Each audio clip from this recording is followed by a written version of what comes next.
صلی علی رسول الکریم۔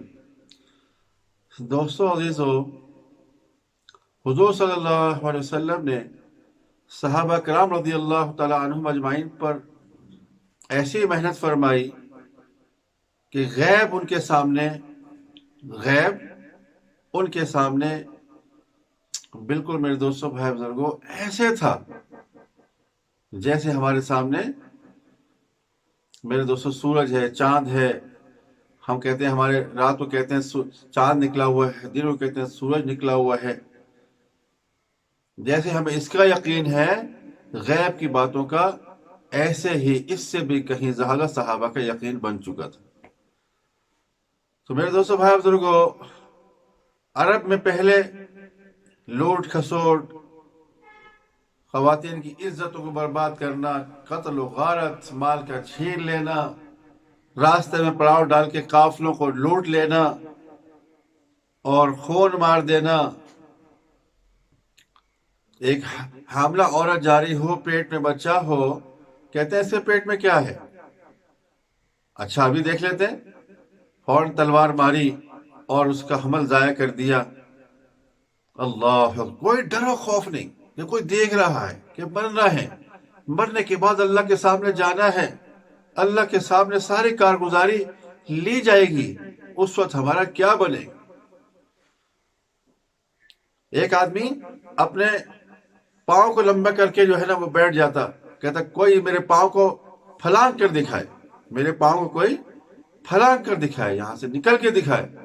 دوسرا آدمی آتا، تلوار نکالتا اور اس کے پاؤں کو گھٹنے کے نیچے یا اوپر سے جہاں سے دل کاٹتا تلوار ماری اور کاٹ کے پھینک دیتا کہ ہے کوئی مجھے روکنے والا؟ روک کے کوئی دکھاؤ۔ کسی کا جانور کسی کھیت میں چلا گیا بغیر کھیت والے کی اجازت کے، تو کھیت والا اس جانور کے تھنوں کو کاٹ دیتا تھا۔ بتاؤ، اتنا قسم کے ظالم لوگ، اتنا اللہ سے نہ ڈر لوگ اور آخرت سے نا واقف لوگ، اللہ کے سامنے کھڑے ہونے کا بالکل ڈر نہیں، کیونکہ اللہ کو جانتے نہیں تھے، اللہ کو مانتے نہیں تھے، مرنے کے بعد بھی ایک زندگی اس کا یقین نہیں تھا۔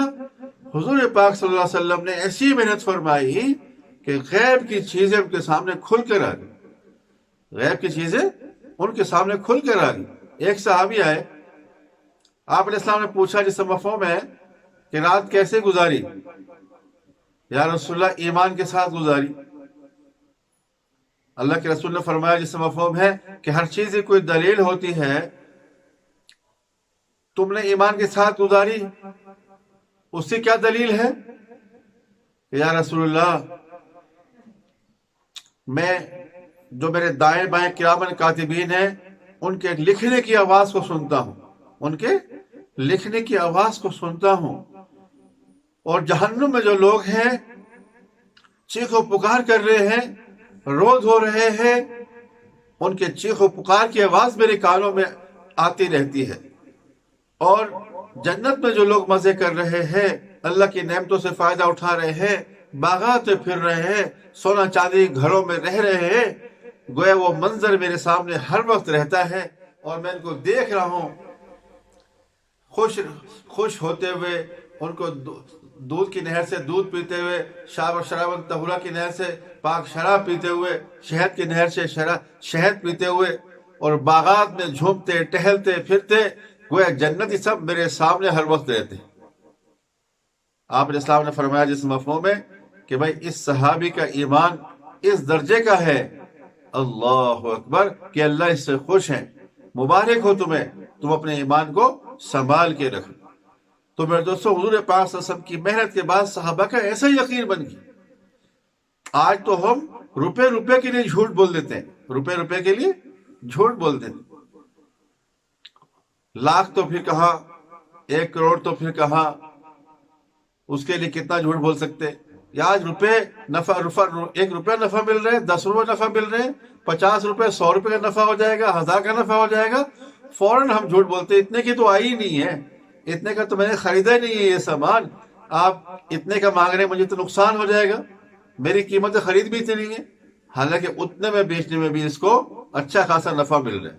لیکن جو اس نے دماغ میں سوچا ہوا تھا کہ میں نے اتنا نفع لینا ہے، ہاں اس میں نقصان ہو رہا ہے، اس کو اس میں کمی ہو رہی ہے، لیکن یہ کہنا کہ میری قیمت خرید بھی اتنی نہیں ہے، یہ تو سراسر جھوٹ ہو گیا تھوڑے سے نفع کے لیے۔ میرے دوستوں، جب ایمان مضبوط ہوتا ہے تو ایمان کی روشنی کی برکت سے قبر کے مناظر، آخرت کے مناظر سب اس کے سامنے آ جاتے ہیں، کیونکہ جب انسان سچ بول کر کماتا ہے، انسان جب سچ بول کر کماتا ہے، اللہ کو سامنے رکھ کے، قبر کو سامنے رکھ کے، حشر کو سامنے رکھ کے، تو اس کی دنیا بھی بنتی ہے، اس کی آخرت بھی بنتی ہے۔ اس نے نفع کمایا سچ بول کر، چاہے تھوڑا کمایا ہو، لیکن اس میں برکت ہوگی، اس میں خیر ہوگی، اس میں ہسپتال نہیں جانا پڑے گا، کورٹ کچہری کے چکر نہیں لگانے پڑیں گے، کوئی لڑائی جھگڑے نہیں ہوں گے، ان ساری مصیبتوں سے اللہ پاک اس کی حفاظت کر لیں گے، اور برکت کے تھوڑے پیسوں کی وجہ سے۔ لیکن اس نے جھوٹ بول کر 50,000 کما لیے، اس نے 1,00,000 کما لیے، اس نے 2,00,000 کما لیے، 50,00,000 کما لیے، لیکن اس کے پیچھے جو تکلیفیں چھپی ہوئی ہیں، اس کے پیچھے ہسپتال کے خرچے چھپے ہوئے ہیں، کورٹ کچہری کے جو خرچے چھپے ہوئے ہیں، وہ اس کو نظر نہیں آ رہے، وکیلوں کی فیسیں جو چھپی ہوئی ہیں وہ اس کو نظر نہیں آ رہی۔ یہ حرام کا پیسہ گھر گیا، بچوں نے کھایا، آپس میں لڑائی کی، باہر کسی کو مار دیا، اب بتاؤ، کسی کا سر پھاڑ دیا، اس نے اس کا ہاتھ توڑ دیا، اب یہ ہسپتالوں کے چکر لگ رہے ہیں، ماں باپ رو رہے ہیں، میں نے کیا کر دیا، اور پھر کسی کا نقصان کیا، ایکسیڈنٹ کیا، اس نے کیس کر دیا، اب کورٹ میں چکر لگ رہے ہیں، کچہریوں میں چکر لگ رہے ہیں، وکیلوں کی فیسیں دی جا رہی ہیں، کھانے کا پتہ نہیں کب کھانا ہے، کب سونا ہے، رات دن اس سے برباد ہو رہے ہیں۔ میرے دوستوں، حرام کے پیسے کے بعد یہ جو برائیاں ہیں یہ نظر نہیں آ رہی، نظر آ رہے کہ میں نے 1,00,000 روپے کما لیا، 2,00,000 کما لیے، میرا یہ فائدہ ہو جائے گا، لیکن اس کے پیچھے چھپے ہوئے نقصانات ایمان کی بنیاد پر نظر آئیں گے۔ پھر یہ آدمی جھوٹ نہیں بولے گا، پھر یہ آدمی کسی سے دھوکہ نہیں کرے گا، کسی کا مال نہیں کھائے گا، جھوٹ بول کر کمائے گا نہیں، یہ اللہ سے ڈر کے رہے گا ہر وقت کہ اللہ جو میں کر رہا ہوں اللہ دیکھ رہا ہے، میری ہر حرکت پر اللہ کا قبضہ ہے۔ انسان روڈ پہ چلتا ہے، آنکھوں سے اس نے کہاں دیکھ لیا، قرآن پاک کی آیت مفہوم میں آنکھوں کی حرکت کو اللہ جانتا ہے۔ اللہ فرما رہے ہیں جس مفہوم میں تمہاری شاہ رگ سے بھی قریب ہوں، شاہ رگ جو انسان کی سانس والی رگ ہے، زندگی کی رگ ہے، اللہ فرما رہے ہیں میں اس سے بھی زیادہ قریب ہوں۔ تو یہ پھر ڈر کر رہے گا کہ نہیں، میں جو بول رہا ہوں ان بولوں کو اللہ سن رہا ہے، اور کان سے جو میں سن رہا ہوں اللہ دیکھ رہا ہے، دل کے اندر جو خیال پیدا ہو رہا ہے اللہ اس کو بھی جانتا ہے۔ جب اللہ نے یہ کہہ دیا کہ میں آنکھوں کی حرکت کو بھی پہچان لیتا ہوں، دو دوست چل رہے ہیں، ایک دوست نے آنکھوں سے کہیں دیکھ لیا، کیا دیکھا اللہ کو یہ بھی پتا ہے، اس دیکھنے سے اس کے دل میں کیا خیالات پیدا ہوئے اللہ کو یہ بھی پتا ہے، دوست کو نہیں پتا چلا لیکن اللہ کو پتا چل گیا۔ تو میرے دوستوں، جب انسان کا یقین بنتا ہے، اس یقین کی بنیاد پر انسان اللہ سے ڈر کر زندگی گزارتا ہے، گھر میں بھی، کاروبار پر بھی، باتھ روم میں بھی، تنہائی میں بھی، جب کوئی اس کے پاس نہیں ہے، اس کا یقین ہے کہ اللہ میرے ساتھ، جہاں آدمی ایک ہے وہاں دوسرا اللہ ہے، جہاں 2 ہے وہاں تیسرا اللہ ہے، جہاں 3 ہے وہاں چوتھا اللہ ہے، جہاں 4 ہے وہاں 5واں اللہ ہے، اور جہاں 5 ہے وہاں 6واں اللہ ہے۔ میرے دوستوں، جہاں انسان اکیلا وہاں پر بھی اللہ موجود ہے۔ عیسیٰ علیہ السلام دعا کیا کرتے تھے، اے اللہ تو میرے ظاہر کو صالح کر دے اور میرے باطن کو ظاہر سے اچھا کر دے۔ میرے دوست، جب آدمی تنہائی میں ہوتا ہے، اس کے ہاتھ میں موبائل ہے یا کوئی اور چیزیں ہیں، پھر یہ کیا دیکھ رہا ہے، کیا سن رہا ہے، کیسی باتیں کر رہا ہے، اللہ کو سب پتہ ہے اور کسی کو پتہ نہیں ہے، لیکن اللہ کو اس کی تنہائی کی، اندھیرے کی بھی، اجالے کی بھی ساری کارگزاریاں، اس کی کارگزاریوں کا اللہ کو علم ہے۔ انسان سمجھتا ہے کسی کو پتہ نہیں ہے، کسی سے کہتا ہے دیکھو بھائی میں تمہیں راز کی بات بتا رہا ہوں، یہ دوسرے کو مت بتانا، یہ میرے تمہارے درمیان بات ہے۔ میرے دوستو، تمہیں کیوں پتہ نہیں ہے کہ ہم 2 آپس سے بات کر رہے ہیں، تیسرا اللہ موجود ہے۔ حضرت ابو سعید خدری رضی اللہ تعالیٰ عنہ راوی ہیں، حضور پاک صلی اللہ علیہ وسلم کی حدیث نقل کرتے ہیں جس کا مفہوم ہے کہ انسان چاہے پہاڑوں کی کھو میں، پہاڑوں کی تہہ میں نیچے چھپ کر کوئی بھی عمل کرے، چاہے وہ بھلا ہو یا برا ہو، چاہے وہ عمل بھلا ہو یا برا ہو، اللہ پاک اس کو ظاہر کر کے رکھتے ہیں، اللہ اس کو ظاہر کر کے رہے، انسان نے تنہائی میں کوئی بھی کام کر لیا، کسی نے نہیں دیکھا، لیکن اللہ پاک اس کام کو ظاہر کر دیں گے. چاہے وہ آدمی تنہائی میں رات میں تہجد پڑھ رہا ہے، تسبیح کر رہا ہے، اللہ کے سامنے رو رو کر گڑ گڑا رہا ہے، لیکن کسی کو اپنا یہ عمل ظاہر نہیں کرنا چاہتا، صرف اللہ کو اس کا معاملہ ہے. لیکن اللہ پاک اس کے چہرے پر ایسے انوارات ظاہر کر دے گا اور اس کے اعمال کی ایسی برکات ظاہر کرے گا کہ اس کے ساتھ رہنے والوں کو، دوستوں کو اس عمل کو اللہ پاک ظاہر کر دے. اور تنہائی میں اس نے کوئی ایسا گناہ کیا جو لوگوں سے چھپانا چاہتا ہے، بتانا نہیں چاہتا ہے، اللہ پاک اس گناہ کو بھی سب پر ظاہر کر دے. جب ایسی بات ہے تو کیوں نہ بھئی ہمیشہ ہم اچھا کام کریں، وہ کام کریں جو لوگوں پر ظاہر ہو، تو ہمیں کسی کا خوف نہ ہو، کسی کی شرمندگی نہ ہو، کسی قسم کا ڈر نہ ہو. ایسا کام کرنا چاہیے. لیکن میرے دوستو یہ کب ہوگا؟ جب دل پر محنت ہوگی. یہ لا الہ الا اللہ محمد الرسول اللہ، میرے دوستو یہ زبان کے بول ہیں، لیکن دل کا یقین بنے گا محنت سے. جب دل ایک بارش کا فاصلہ ہے، یہ دل میں یہ بات اترے کہ میری زندگی لا الہ الا اللہ کے تابع ہو، محمد رسول اللہ کے تابع ہو، اس ایک بارش کے فاصلے کو طے کرنے میں بڑی محنت لگتی ہے. حضور صلی اللہ علیہ وسلم نے 13 سال محنت فرمائی مکہ اور مدینہ میں. 13 سال میرے دوستو مکہ میں محنت فرمائی، 10 سال مدینہ میں محنت فرمائی. نبوت کے بعد 23 سال زندگی صحابہ پر محنت فرماتے رہے. تو 13 سال کی محنت جو مکہ میں ہوئی تھی، اس محنت میں 11 سال 4 مہینے کے بعد نماز فرض ہوئی. نماز پہلا حکم ہے، کلمے کے بعد، ایمان کے بعد پہلا حکم نماز کا ہے. 11 سال 4 مہینے کے بعد یہ حکم آیا. اس سے پہلے کون سی محنت ہو رہی تھی؟ صرف لا الہ الا اللہ محمد رسول اللہ کو دل کے اندر اتارنے کی محنت تھی. کہ بتوں کا یقین، مال کا یقین، چیزوں کا یقین، اپنی طاقت کا یقین، سرداری کا یقین، جتنے بھی یقین، باطل یقین تھے، یقین باطلہ، وہ کھرش کھرش کر دل سے نکل جائیں. ایک اللہ کی عظمت اور بزرگی دل میں آ جائے. 11 سال 4 مہینے اسی بات کی محنت ہوتی ہے. تو میرے دوستو جب اللہ کے احکامات آئے، چونکہ کلمہ دل میں اتر چکا تھا، اللہ کی ذات پر یقین بن چکا تھا، پھر جو حکم آیا منعن، ماننا آسان، عمل کرنا آسان. میرے دوستو بھائی بزرگوں ہوگی. عبداللہ بن عمر رضی اللہ تعالی عنہ پہاڑوں کی طرف تشریف لے گئے.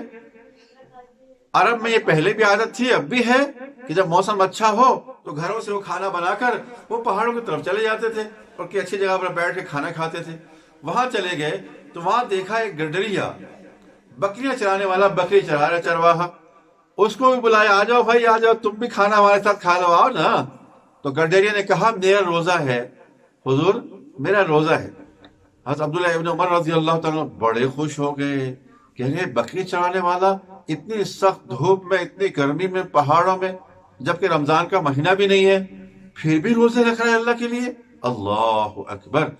تو اس کو آزمانے کے لیے کہ اس کا یقین کیسا ہے، اس کو آزمانے کے لیے عبداللہ ابن عمر رضی اللہ تعالیٰ نے فرمایا اچھا بھائی ایسا کرو کہ جو اپنا بھیڑ کا بچہ ہے نا، ایک بھیڑ ہمیں دے دو، ہم تمہیں پیسے دیتے ہیں، یہ بھیڑ ہمیں دے دو. بکری کے چرواہا نے کہا کہ حضرت یہ بھیڑ میری نہیں ہے، میں تو صرف چرواہا ہوں، یہ تو کسی مالک کی ہے. انہوں نے فرمایا اچھا ایسا کرو، ہم بھیڑ کے پیسے بھی دیں گے تمہیں، اس کو ذبح کریں گے، جو گوشت آیا گوشت میں حصہ بھی تمہیں دیں گے. دوسری بات کرنی چیک کرنے کے لیے تو بکری کے چرواہا نے یہ کہا کہ حضرت میں نے عرض کیا یہ میری نہیں ہے، میں تو صرف بکری چراتا ہوں، چرواہا ہوں، یہ تو مالک کی ہے. یہ حضرت عبداللہ بن عمر رضی اللہ تعالیٰ عنہ نے پوچھا اے چرواہا، اے میرے بھائی، تیرا مالک کون سا تمہیں دیکھ رہا ہے؟ تیرا مالک کون سا تمہیں دیکھ رہا ہے؟ یہاں تو موجود نہیں ہے، یہاں تو موجود نہیں ہے. تو انہوں نے فرمایا میرا مالک تو نہیں دیکھ رہا، لیکن اللہ تو دیکھ رہا ہے نا. اللہ کہاں چلا گیا؟ عربی میں فرمایا فَعَيْنَ اللَّهِ، کہ اللہ کہاں چلا گیا. حضرت عبداللہ ابن عمر رضی اللہ تعالیٰ عنہ یہ بات سن کر جھوم اٹھے، اتنا خوش ہو گئے کہ اللہ کا شکر ہے آج ہمارے بکری چرانے والے کا بھی یقین ایسا بنا ہوا ہے، آج ہمارے بکری چرانے والے چرواہے کا بھی ایسا یقین بنا ہے کہ وہ ہر وقت اللہ کو اپنے سامنے سمجھتا ہے. ہر وقت وہ اب اللہ کو اپنے سامنے، اللہ کے دھیان کے ساتھ وہ پہاڑوں کے دامن میں ہے، بازار میں ہے، جنگل میں ہے، کہیں پر بھی ہے، اللہ کے دھیان کے ساتھ وہ وقت گزارتا. میرے دوستوں، آج مجھے اور آپ کو بھی اپنے آپ سے سوال کرنا ہے، کیا مجھے بھی اور آپ کو بھی کیا اللہ کا اتنا دھیان ہوتا ہے کہ ہر وقت بولتے ہوئے، کانوں سے سنتے ہوئے، آنکھوں سے کچھ دیکھتے ہوئے لوگوں کے درمیان ہے یا تنہائی میں ہے؟ کیا ہمیں بھی اللہ کا ایسا دھیان ہے کہ اللہ دیکھ رہا ہے، اللہ سن رہا ہے اور اللہ میرے دل کی باتوں کو بھی جانتا ہے؟ کیا ہمیں آپ کو بھی ایسا دھیان ہے